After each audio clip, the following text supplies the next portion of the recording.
Muchas gracias, buenos días. Primero, agradecer sinceramente a la UAPA, a la Escuela de Educación, esta invitación.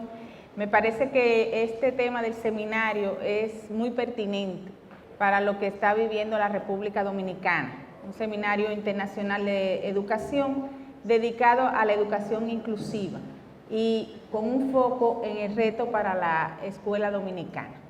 Esto es importante porque este es el marco que tenemos ahora de la educación inclusiva, donde la educación es el eje fundamental de la clave de la educación, que lo ha dicho el presidente, y donde también nosotros estamos viviendo el momento histórico de ese aumento al 4% del Producto Interno Bruto.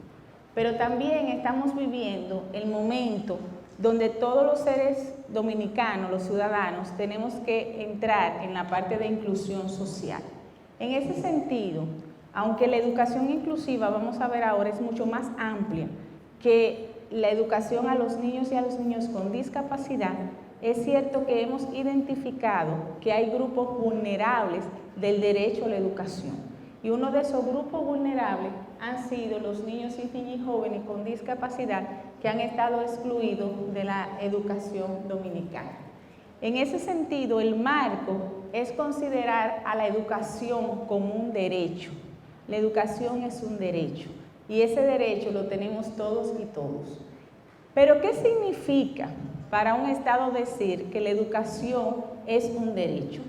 Significa que debemos de considerar, garantizar, asegurar y promover que todos los niños, sin importar sus condiciones, reciban una educación de calidad, obligatoria y gratuita, en igualdad de oportunidades y sin discriminación. Pero podemos seguir diciendo, ¿y qué es una educación de calidad? Bueno, es una educación que garantiza que todos los niños y las niñas aprendan.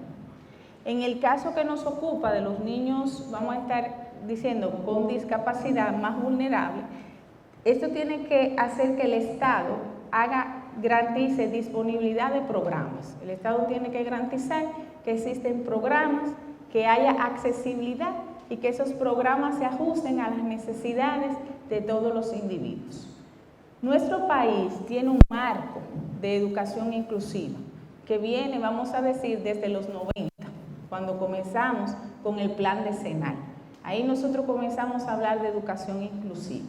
El primer marco legal que tenemos es la Constitución de la República Dominicana, donde dice que todos los ciudadanos tenemos los mismos derechos sin discriminación. Y es interesante porque cuando hacemos a veces política pública o incluso abrimos servicios a nivel privado, como que el todo, decimos todo menos los, pero en realidad la Constitución garantiza el derecho de todos.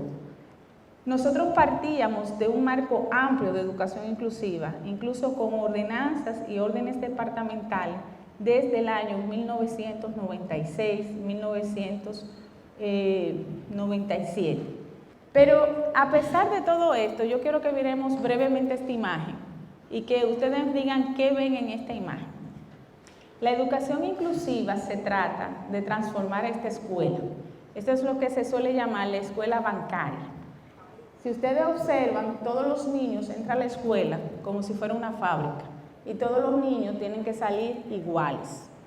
Si ustedes observan, es una escuela rutinaria donde hay cada curso y donde además entendemos que a los niños se les vacía literalmente el conocimiento, o sea, no hay una construcción del conocimiento. Pero quiero que se fijen en este tubo, que se llama tubo de desecho, que es que todos los niños que no pueden seguir en esa fábrica que no hemos inventado, en esos cursos, en esos currículum, en esos estándares, entonces simplemente los sacamos del sistema. Obviamente la educación inclusiva implica la transformación de este centro para que todos y todos puedan participar en igualdad de derechos. Me gusta que sigan viendo cómo esta escuela tiene unos objetivos, que es la carrera bienestar cultural, dignidad, el poder. Para eso está diseñada la escuela. Entonces, la escuela inclusiva se trata de un cambio de paradigma, un cambio de concepción desde la escuela. ¿Para qué educamos? ¿Cuál es el ciudadano que queremos? ¿Cuál es ese estándar de nivel académico? En nuestro país tenemos una situación y es que los centros de excelencia académica, si usted piensa en un centro de excelencia académica, piensa en el mejor centro académico de Santiago. Pero ¿qué sucede? Que ese centro de excelencia normalmente tiene un proceso primero de selección de sus estudiantes. Entonces, por supuesto que van a ser excelentes. ¿Por qué? Porque entran los excelentes. Entonces, si yo entro los excelentes y con una prueba que incluso son a veces psicológica, de alto estándar, por supuesto que tengo que sacar alumnos de excelencia académica. Pero sucede algo más en nuestras escuelas de excelencia académica. Y es que si usted no da la talla que se entendió que usted tiene que dar, no cumplió con los estándares, ¿qué hace en esa escuela? Lo saca. Y tenemos una cuestión los dominicanos, que además que lo saco, le echo cosas a la otra escuela que lo coge. Porque entonces esa otra escuela que lo coge no es de la calidad de mi escuela. Entonces, esto no es excelencia académica, esto se llama selección académica. Si yo selecciono a los mejores, entiendan, tengo que sacar a los mejores. La educación inclusiva implica la excelencia académica de calidad. Nosotros sí vemos una relación que no se puede hablar de calidad sin inclusión, porque la calidad implica a todos. La calidad implica que esta escuela excelente tiene que garantizar resultados excelentes a todos los estudiantes, sin importar su condición de entrada. Porque si no, insisto, no es una escuela de excelencia, es una escuela de selección. Yo no digo que está mal, ya yo no digo eso, porque desde el Estado todos tenemos derecho. Pero lo que sí tenemos nosotros que cambiar el lenguaje. Entonces, ¿por qué? Porque entonces las otras escuelas que están acogiendo a todos los estudiantes, nosotros no estamos viendo el punto de partida de esas escuelas. Entonces, si ellos están trabajando desde las necesidades de los estudiantes, van a egresar también excelentes estudiantes para la sociedad. Entonces, esta división es el primer aspecto que nosotros tenemos que ir evolucionando. ¿Por qué? Porque una escuela inclusiva es la que va rompiendo estos estándares. Y entonces, en esto es que los demás pueden participar.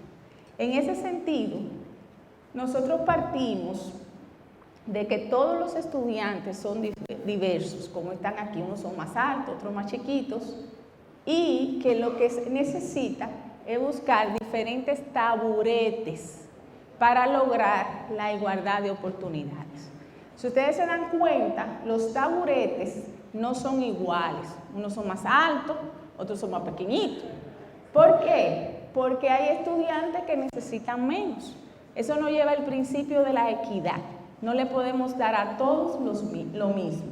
Y nos lleva, ya entrándonos un poquito al tema de educación especial, a un cambio que estamos haciendo ahora mismo, que es el de las necesidades educativas especiales a las necesidades educativas específicas. ¿Por qué? Porque en los 90 hablábamos de necesidades educativas especiales y en realidad todos somos especiales. Ahora nosotros estamos transitando a cuáles son las necesidades específicas que tiene ese alumno para poder aprender. Necesidades relacionadas con la lectura, con la escritura, con condiciones de discapacidad.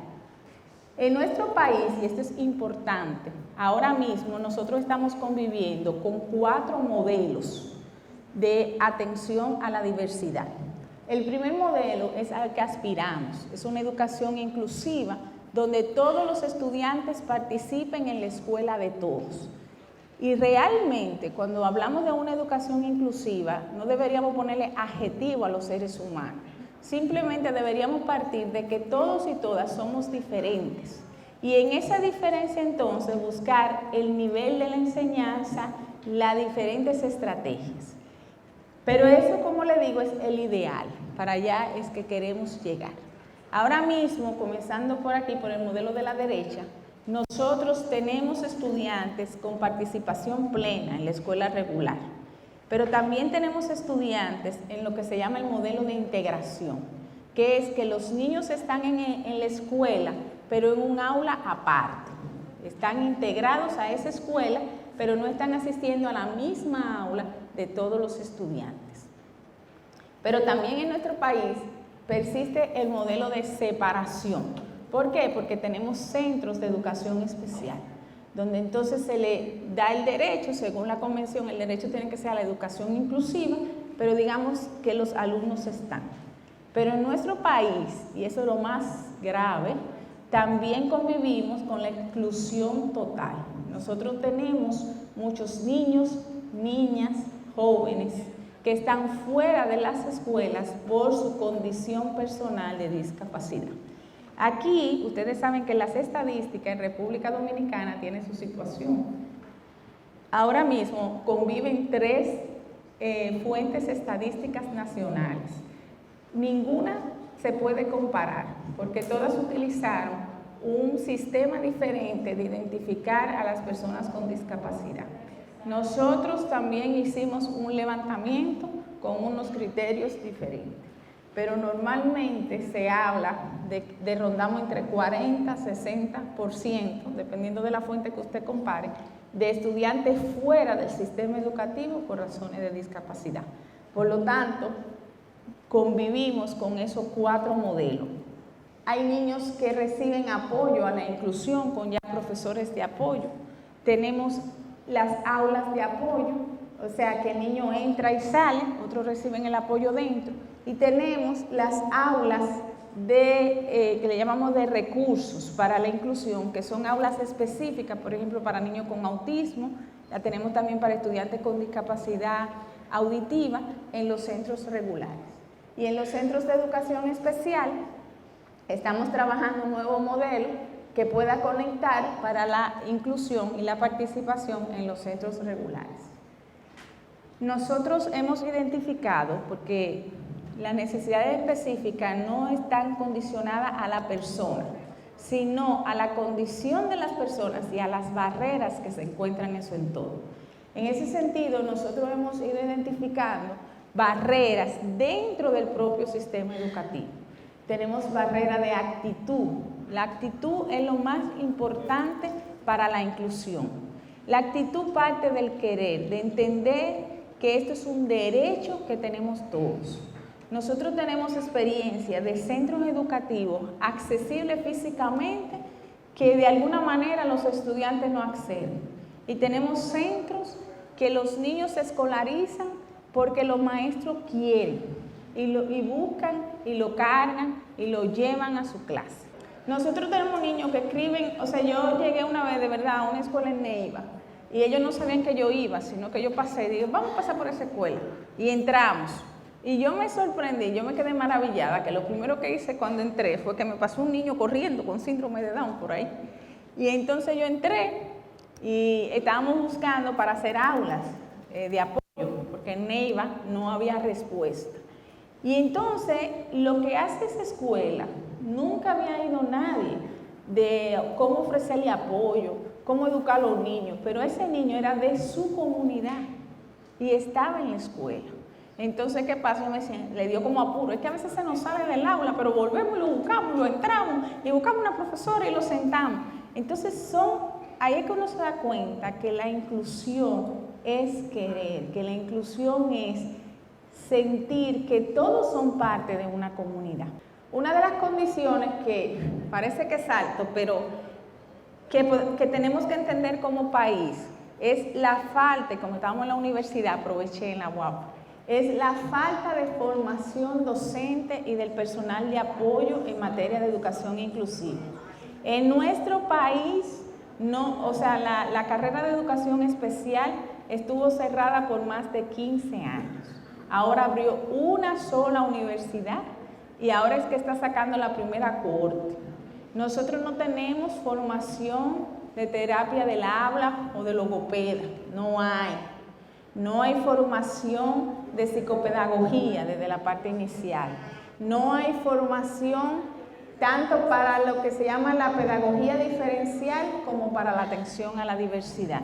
Y es una de las primeras dificultades que estamos teniendo, que a veces se quiere, pero realmente no hay profesionales. O sea que invitamos también a esta generación que está estudiando a ver que la educación es algo más que solamente lo que, a mí no me gusta usar nunca la palabra típico, pero realmente educar es mucho más, que no es solamente inicial, básica y media.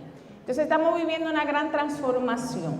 ¿Para qué? Para que los estudiantes tengan presencia. Nosotros necesitamos en nuestras escuelas dominicanas, uno de los mayores desafíos es la presencia de la diversidad y de reconocer lo diverso y abrirle las aulas para que entren, desde las aulas universitarias hasta las aulas del nivel inicial.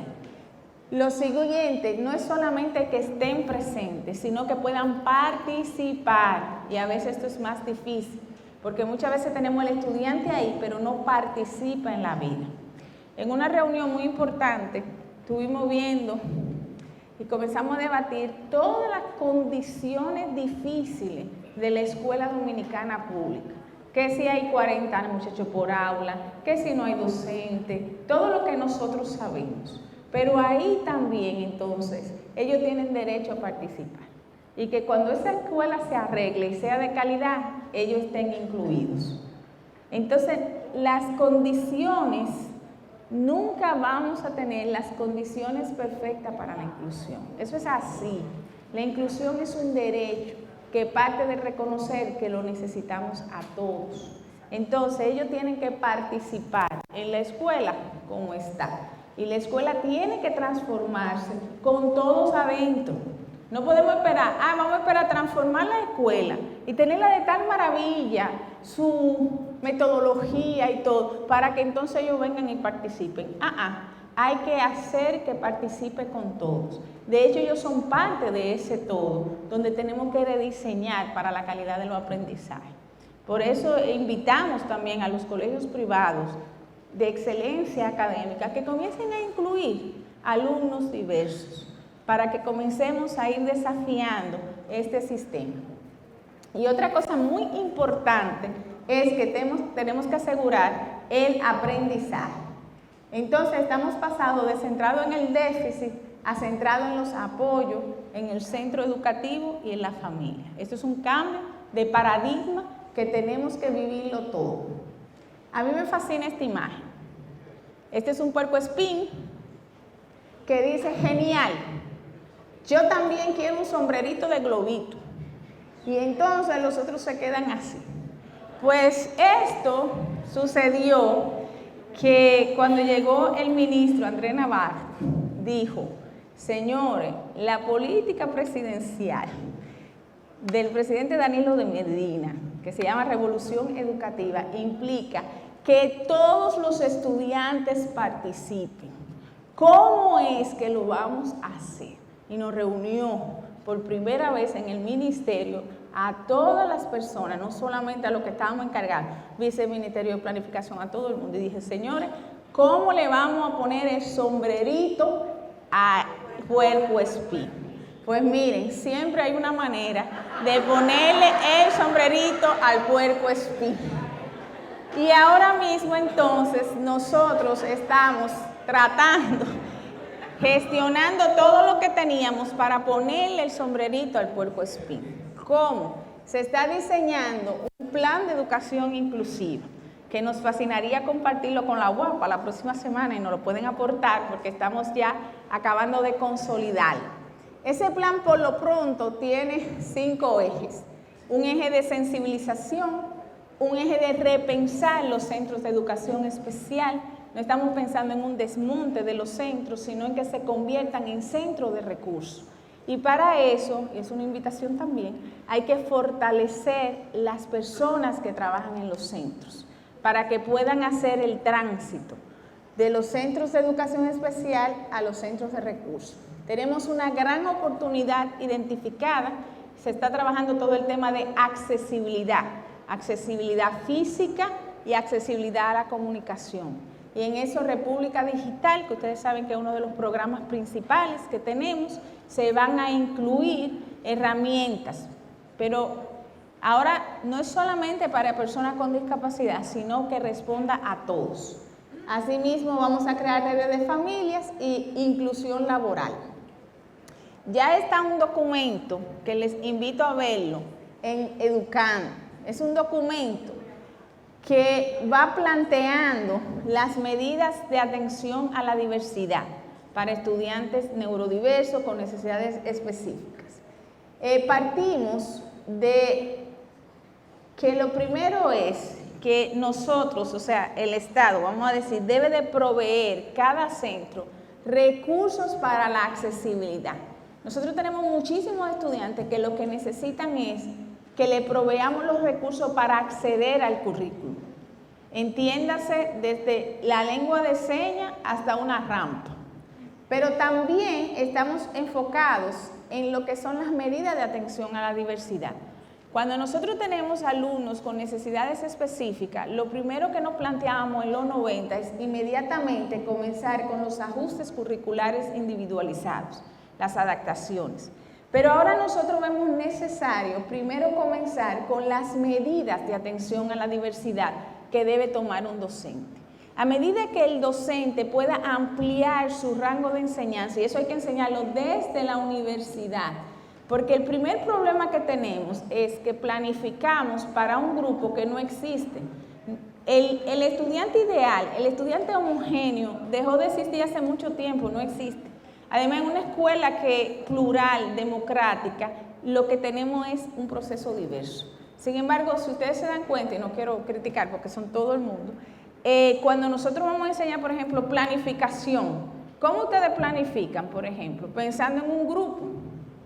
Entonces, a medida que nosotros ampliemos esas medidas y podamos entender que mi grupo es diverso, lo estábamos hablando, o sea, que yo pueda entrar todo este principio del diseño universal, de la enseñanza multinivel, del trabajo en grupo, de trabajo en equipo, y de entender que no todos mis estudiantes tal vez vayan a llegar al nivel más alto, sino que unos se van a quedar en el nivel más medio y otros en el nivel para todos. Ahí entonces nosotros vamos a entender la diversidad. Entonces hacemos en ese documento, que lo pueden ver, el capítulo dedicado a esas medidas de atención a la diversidad. Y luego reconocemos todavía que tenemos que hacer ajustes curriculares individuales, pero queremos dejar esto para un nivel más bajo. Antes, en la normativa del 95, ustedes iban a encontrar los documentos que hablaban de adaptaciones curriculares significativas y no significativas. En este documento se eliminaron las no significativas. ¿Por qué? Porque eso es parte de la labor del docente. Entonces solamente nos quedamos con las individuales. Pueden consultarlo en esta página. Entonces, ahora mismo, lo que estamos trabajando es en esta figura. Fíjense, se está jugando en la República Dominicana un gran partido de pelota. Ese partido de pelota es todos los cambios e innovaciones que se están produciendo en la República Dominicana. Entonces volvemos al mismo principio de equidad. Lo que nosotros tenemos que garantizar es que todos puedan participar. Para ello entonces entra el principio de equidad que le decía. Tal vez un niño no necesite cajita y tal vez otro necesiten dos para poder ver el juego. Entonces le quiero contar, para que tengamos un tiempo de hablar, yo le puedo contar muchas cosas, pero al menos dos normativas que salieron recientemente. La primera normativa es la Ordenanza 1-2016 y la segunda es la Ordenanza 2-2016. Son ordenanzas que de alguna manera van concretizando todos los aspectos que hemos ido hablando. La 1-2016 norma el sistema de pruebas nacionales y de evaluación de los logros. Entonces, en esta ordenanza, lo primero que vemos es que para las pruebas nacionales, los estudiantes con necesidades específicas de apoyo educativo asociada o no asociada a discapacidad, avalado por el equipo interdisciplinario del MIDER, podrán optar por diferentes niveles de apoyo que garanticen la accesibilidad a las pruebas nacionales sin comprometer el contenido de la misma. O sea, ya ahora mismo por normativa nosotros vamos a hacer ajuste de accesibilidad a las pruebas nacionales. Fíjense que aquí dice, sin afectar sus contenidos. Y se establecieron 3 niveles. Aquí se benefician mucho los niños que vienen con el trastorno del espectro autista, por ejemplo, que no lo movemos de de espacio lo dejamos en su espacio y además lo dejamos con un tutor, la discapacidad visual y la discapacidad auditiva, y por supuesto cualquiera muchacho que necesite como unos sistemas de apoyo especiales. Tenemos incluso muchos chicos que le estamos apoyando por unos procesos de ansiedad ante las pruebas.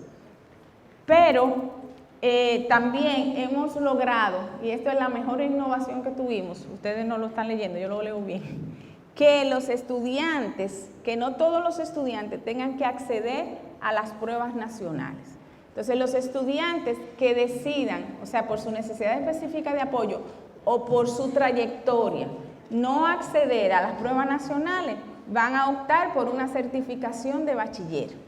Esa certificación le da acceso a la enseñanza técnica, al mundo laboral, por supuesto. Lo único que no le da acceso es a la universidad. Que ahora estamos trabajando con algunas universidades, que también es otra invitación, a que podamos hacer programas flexibles de formación para personas con discapacidad, también con ajustes en la titulación, que puedan coger con esta normativa, porque al final lo que nos interesa es formar también a los seres humanos y que puedan tener diferentes habilidades. Otra normativa muy innovadora es la normativa 02-2016. Es la primera vez que en una normativa de primaria se integran los componentes de los niños con necesidades específicas. Normalmente teníamos normativa aparte.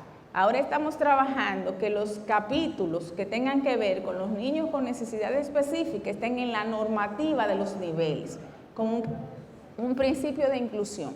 Entonces, del artículo 42 al 49 son muy explícitos de lo que tenemos que hacer con los niños. Por ejemplo, el artículo 42 establece esa secuencia para trabajar con niños con necesidades, la valoración pedagógica, cómo hay que hacer la evaluación psicopedagógica para tomar las medidas que necesitan.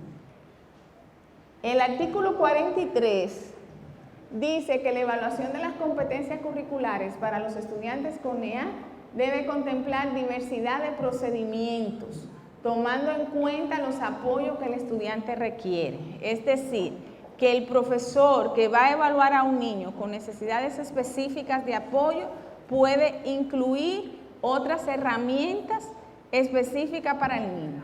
Pero también una parte importante es que esta evaluación debe ser integral y que cuando vamos a tomar la decisión de la promoción, también tenemos que contemplar aspectos socioemocionales que van a estar especificados en sus ajustes curriculares. Otro aspecto fundamental es que estos alumnos solo pueden repetir un grado por ciclo escolar. Esto realmente lo copiamos de la normativa española que nos fascinó, porque aquí ustedes saben que tenemos un problema con la repitencia, o sea que ponemos a repetir muchas veces los alumnos. Sin embargo, a veces un alumno con necesidades específicas de apoyo en determinada ocasión se puede beneficiar de repetir para seguir desarrollando competencias específicas. Pero si lo dejamos repitiendo todo el tiempo, tampoco. Entonces, por eso asumimos que puede repetir un grado por ciclo escolar. Y de esta manera le garantizamos su trayectoria educativa. Y los estudiantes que finalicen, y esto es importante porque lo que tenemos son estudiantes que desertan del sistema, se van. Entonces ahora los estudiantes que finalicen con ajustes curriculares, se le dará una certificación de estudio basado en su ajuste para que pueda incluirse en secundaria con ajuste y ya pueda optar por la certificación de bachiller al final. Esto para nosotros es muy importante y por primera vez también mencionamos a los estudiantes, que no quiero dejar de decirlo, de altas capacidades. En República Dominicana, los estudiantes con altas capacidades se nos están disluyendo. Y acuérdense que la atención a la diversidad, no le tenemos que tener miedo a las diferencias. Los que van por arriba también tenemos que hacerle medidas de atención a la diversidad. También tenemos que identificarlo y tenemos que proveer para ello de acuerdo a sus necesidades, porque estos chicos se nos están aburriendo. y llegan muchas veces a la consulta con problemas conductuales serios y muchas veces que están aburridos en las aulas. Así que lo que logramos fue tener un proceso, si ustedes se dan cuenta, que garantice la trayectoria educativa, con medidas de atención a la diversidad, con ajustes curriculares individualizados y con procesos y con certificados de estudio. En conclusión, esta imagen a mí me gusta mucho. En conclusión, tenemos que romper barreras para que todos puedan participar. Un camino de 1000 millas comienza con un paso. Y nosotros decimos que vamos sin prisa, pero sin descanso. Pero también quiero ver tira cómica de Mafalda que me fascina. Sí, para acabar. Dice así: ¿te gusta Susanita? Me lo regaló mi mamá. Ah, un negrito. Sí, ¿por qué? No vas a decirme que tenés prejuicios raciales. Yo, por supuesto no. Sí, somos todos iguales. ¿Cómo voy a tener prejuicios raciales? ¿A dónde te vas? A lavarme los dedos.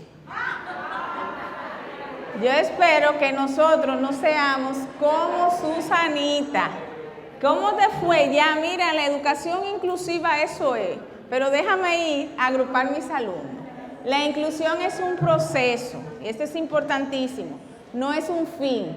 Iniciemos hoy con pequeñas o grandes acciones, pero iniciemos, porque hay muchas formas de discapacidad, pero la única realmente peligrosa es la de no tener corazón. Muchas gracias.